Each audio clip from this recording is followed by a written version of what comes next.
Welcome to Room 2B. Where there's always room to be an informed citizen. Say, Andy, as we look outside of Room 2B, there's been a lot of discussion in recent weeks, not over ideology, not over differences between Democrats and Republicans. Certainly there's been that. But increasingly, we're beginning to hear and see serious questioning as to whether or not our government works, that the institutions no longer serve a modern republic. Well, during tough times, and these are tough times, people look for changes.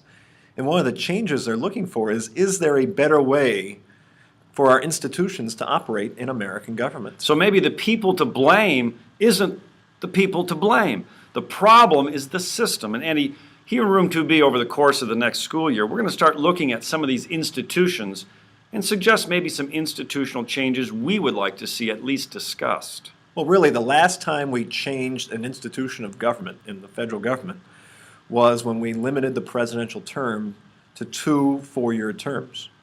I would like to see an institutional change of changing the actual length of those terms of both the House and the President, and maybe make the House a 3-year term and make the presidency one single term that's 6 years. Andy, you're talking about term limits, and let's just take a quick look at what are the advantages of term limits. Well, maybe a term limit for the president, which we currently have, to 1 term, but extending his length of office, giving the president more years to use his power, to learn on the job, but with the House Representatives to actually lengthen their term, no term limits for the House, so that they focus less on campaigning and more on governing. So this has been one of the criticisms, that too much time, both in the executive and in the legislative branch, is spent on raising money to fund campaigns and politic, when in fact what we need more of these days is governing. Well, I think you have to look at the reality that one of the problems in our democracy is maybe we have too much democracy. Maybe we run too often and spend too much time and effort campaigning rather than governing.